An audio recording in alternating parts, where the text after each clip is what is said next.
तो आज हम श्रीमद् भागवतम के तीसरे स्कंद के 18वें अध्याय के श्लोक संख्या 25 से लेकर 28 तक पढ़ेंगे। तो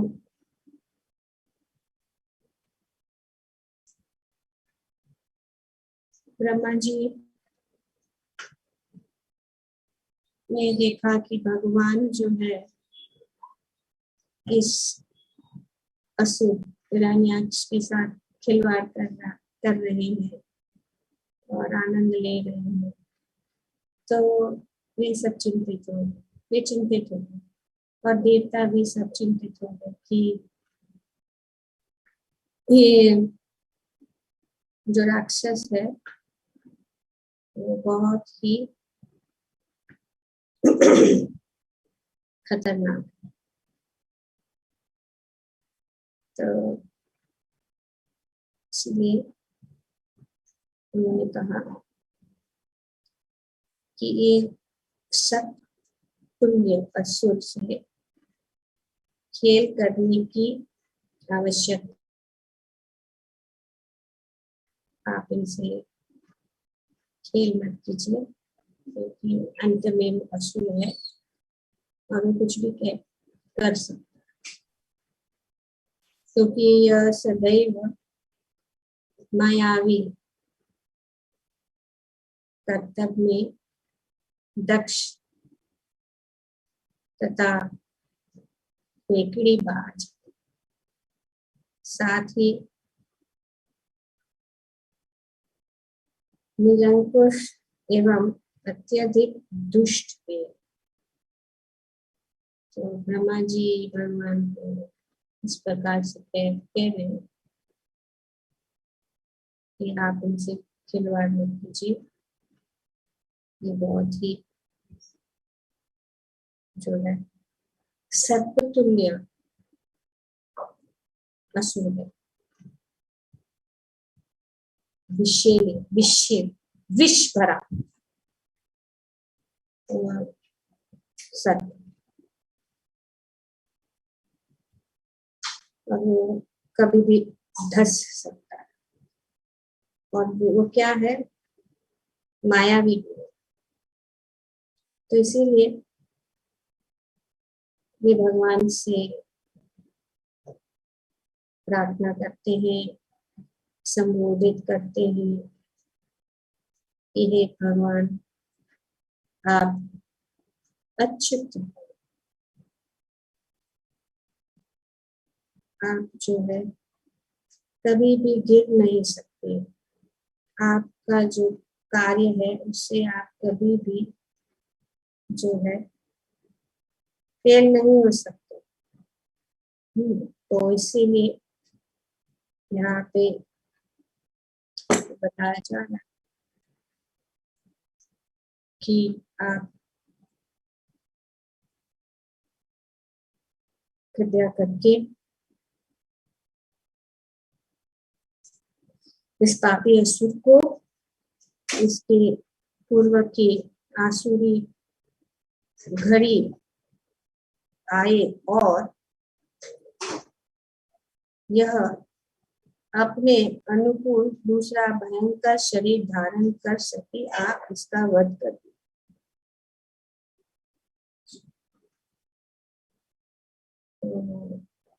क्योंकि वे बता चुके कि मायावी है, वो कोई भी शरीर धारण कर सकता है, और इसीलिए वो समय के लिए मत रुकिए, अभी आप जो है तुरंत भी उनका वध कर।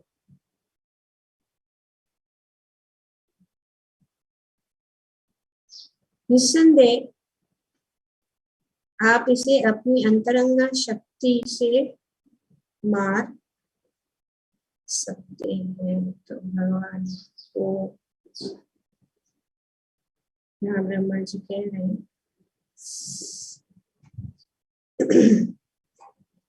आप जो है अपनी अंतरंगा शक्ति, भगवान की अंतरंगा शक्ति क्या है? कौन सी है? राधा राधा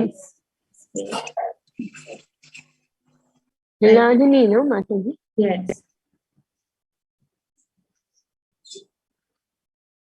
या योग माया. योग माया.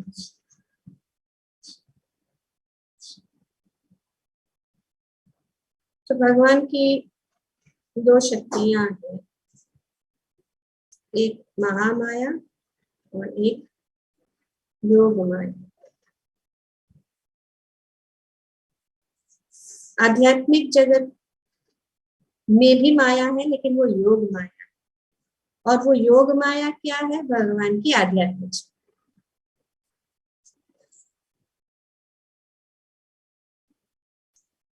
और इस भौतिक जगत में जो माया है वो महामाया.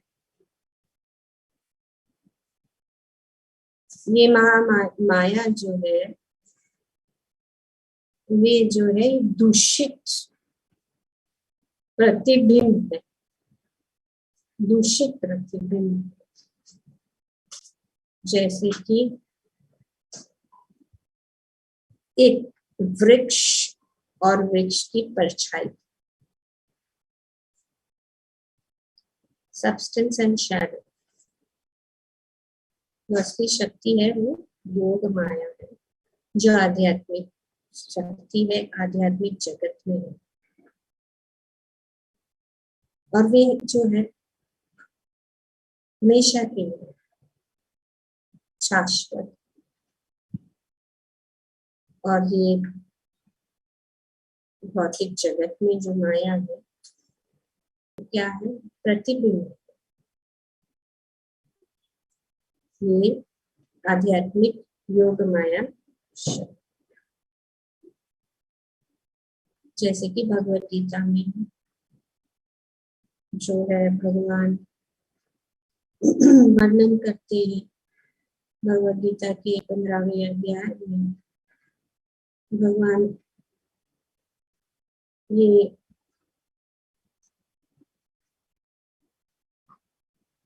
आध्यात्मिक जगत और भौतिक जगत क्या है भगवान वर्णन करते हैं. ऊर्ध्व मूल अधोशा अश्वत्थं प्राहु अव्ययम् छन्दांसि यस्य पर्णानि यस्तं वेद स वेदवित्. तो भगवान कहते ऊर्ध्व मूल. ऊर्ध्व मतलब ऊर्ध्व मूलम, अध. जैसे कि एक पेड़ के जो जड़ है,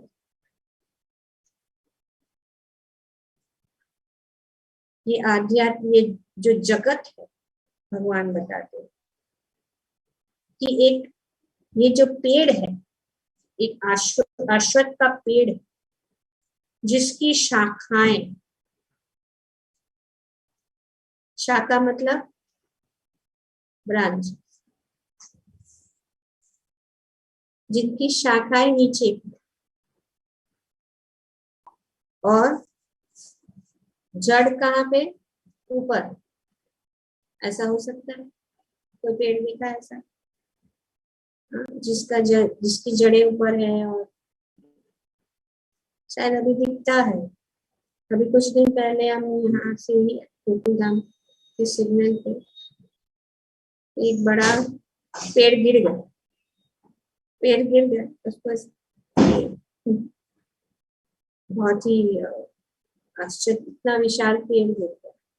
तो उसकी शाखा ऐसे ऊपर, जब उसकी जड़ें ऊपर चढ़ी, ऐसे झुक रहा. अच्छा हुआ कि कोई ज्यादा, एक रिक्शा वाला और एक मोटरसाइकिल वाले थोड़े उनके ऊपर गिरा, लेकिन उनको चोट लगी, लेकिन कुछ ज्यादा हुआ. पूरा रास्ता बंद. तो ऐसे दृश्य यहाँ पे अगर देखा जाए तो भयानक है ना. ऐसा हो ही नहीं सकता. तो इतना भय हो गया कि फिर दूसरे दिन म्युनिसिपालिटी वाले बोले कि अरे इसका पेड़ का जो इतना विशाल था वो इतना वजन बढ़ गया, तो सभी पेड़ों के जो है शाखाओं को काट दिया ताकि वजन कम हो जाए और फिर वापस कोई पेड़ न गिर जाए। पर ये दिखता है, कहाँ पे दिखता है? पानी के पास जी। नदी के किनारे, पानी नदी के किनारे, है ना? किसमें किसमें दिखता है? प्रतिबिंब। प्रतिबिंब, शैडो। प्रतिबिंब में सब उल्टा। तो इस प्रकार से यहाँ पे ये माया जो है उसको कहते हैं illusion, one type of illusion, प्रतिबिंब जो है नहीं, पर ऐसा प्रतीक होता है कि वो। और इस भौतिक जगत में ये महामाया का प्रभाव, आध्यात्मिक जगत में, क्योंकि आध्यात्मिक जगत में कौन है? योग माया।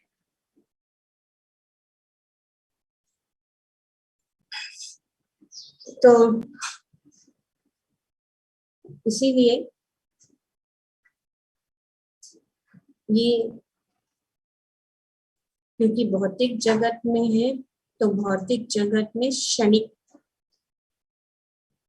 क्योंकि ये अशाश्वत जगत, शाश्वत जगत नहीं, तो इसीलिए जो है यहाँ पे जो माया है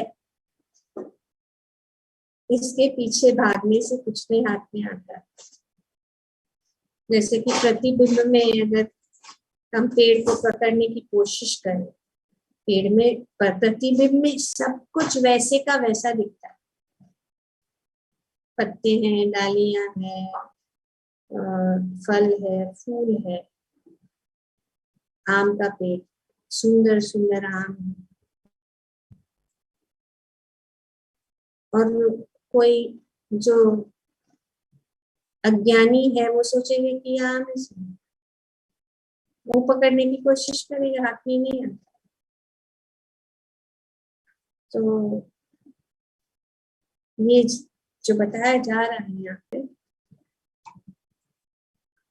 ये प्रतिबिंब योग माया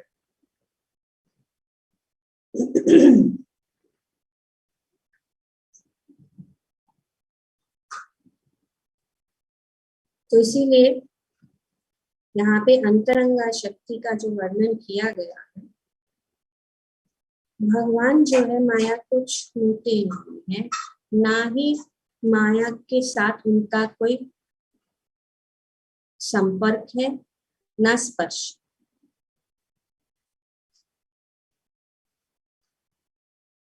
तो उनकी जो शक्ति है उन शक्ति से काम कर, सब कुछ जो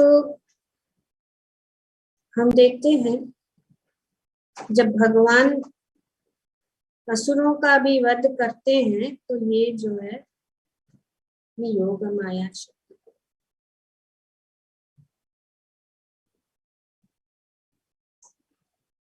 और क्योंकि ये शक्ति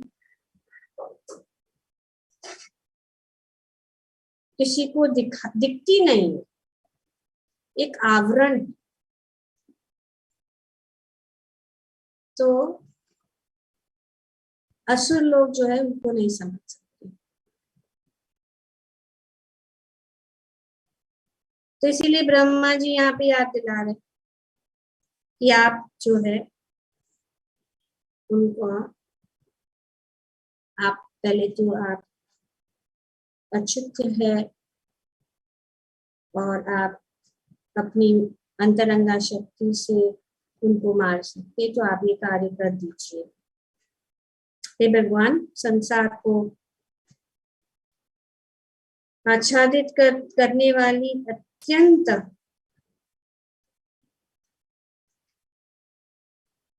अंधेरी संध्या वेला निकट आ रही है। भगवान इतने मग्न हो जाते हैं अपने अपने रस में, वीर रस, आनंद ले रहे, मजा आ रहा है उनको कि वे अपने आप को भूल जाते हैं। तो इसीलिए यहाँ पे जो है याद दिलाया जा रहा है कि आप ध्यान रखिए अभी समय क्या है, समय को जानना जरूरी है। तो ये अंधेरी संध्या वेला निकट आ रही है क्योंकि आप सभी आत्माओं के आत्मा, सर्वात्मा, आप सर्वात्मन हैं, आप अच्युत है, आपकी योगमयी शक्ति है, आप सभी आत्माओं की आत्मा है, आप सब कुछ जानते हैं। और मैं आपको याद दिला रहा हूं ये अभी समय निकलता जा रहा है हाथ से, और ये जो भयानक असुर जो है हाथ से निकल जाएगा। अतः आप इसका वध करके देवताओं को विजयी बनाएं।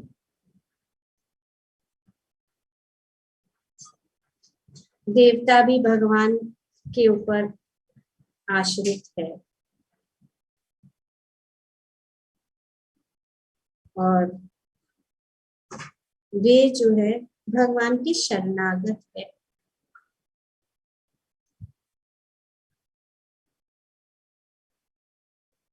सूरानाम,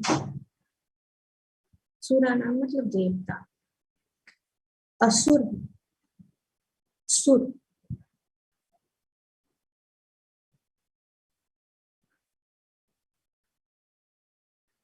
और ये जो असुर है उसकी शक्ति बहुत है, देवता भी उनको कुछ नहीं कर सकते। तो आप जो है देवता, आप इसीलिए यहाँ पे क्या हो रहा है, भगवान के ब्रह्मा जी कह रहे हैं कि आप जो है सुरानाम है।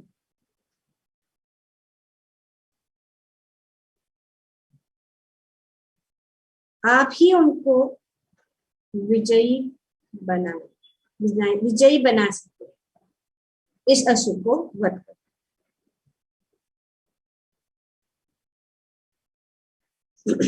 सब चीज के लिए समय होता ही है। धैर्य रखना बहुत जरूरी है क्योंकि सब कुछ जो भी होता है वो समय के अनुसार।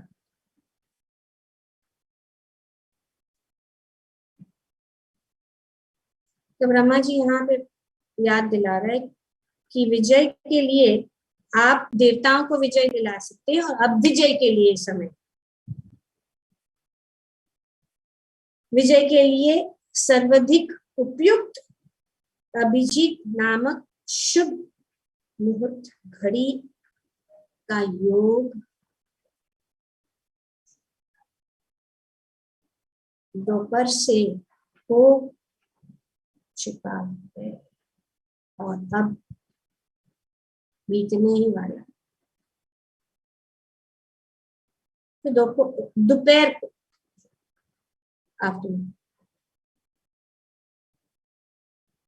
तो अतः अपने मित्रों के हित के में आप इस दुर्जय शत्रु का अविलंब सफाया कर दो, उसको मार रुके मत। कल भी हमने इस आम को अभिजीत समय का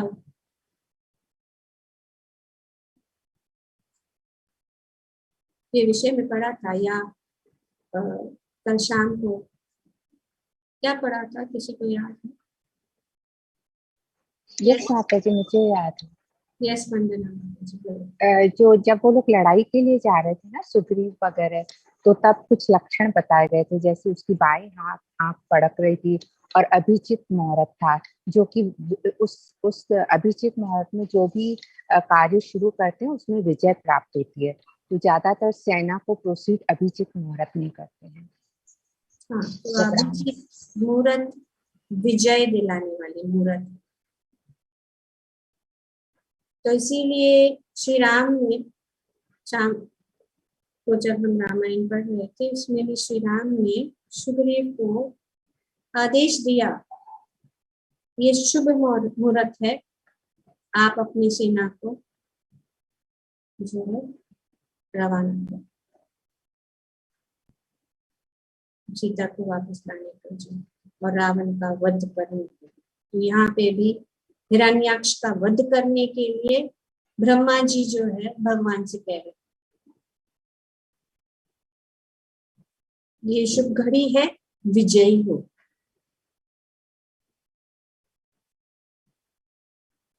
तो इसीलिए आप विलंब न करें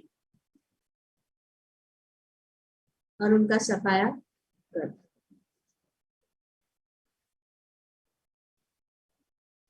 अब दूसरी बात यह है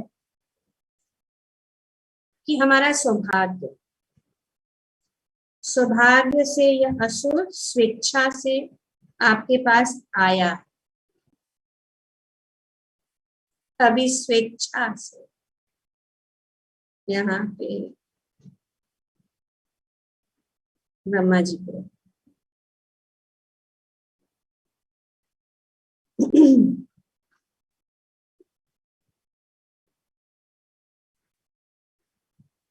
गलत कार्य करने के लिए प्रयास करना पड़ता है, प्रयास करना। तो यहाँ यही संकेत है कि वो असुर है, और ये असुर जो है सामने से जा रहा है, सबको ललकारते ललकारते सब जगह घूम रहा है। भगवान को खोजने की जरूरत नहीं पड़ी।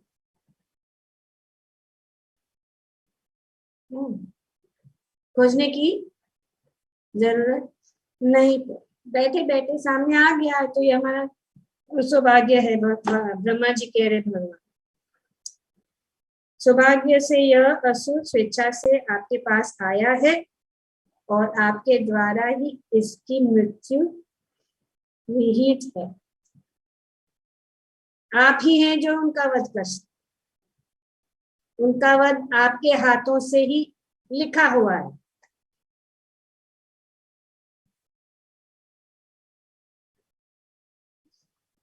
ब्रह्मा जी कह रहे, अतः आप इसे अपने ढंग से युद्ध में मारिए और लोगों में शांति स्थापित कीजिए।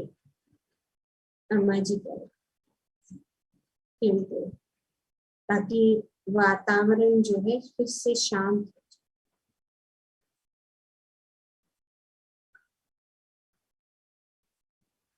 तो ये इस प्रकार श्रीमद् भागवत के तीसरे स्कंद के अंतर्गत भगवान वराह तथा हिरण्याक्ष के मध्य युद्ध नामक 18वें अध्याय के भक्ति वेदांत तात्पर्य पूर्ण हुए। बोलो ग्रंथराज श्रीमद् भागवतम की जय। ओम तत्सत। श्रील प्रभुपाद की जय। सब भक्तों की जय। हरे कृष्ण। So congratulations. धीरे धीरे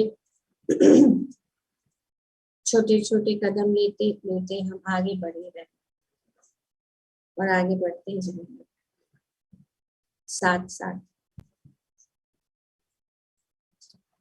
यही आनंद है भगवान की सेवा, भगवान की भक्ति, फिर हम जो है साथ रहकर जो है आगे बढ़ते जाए।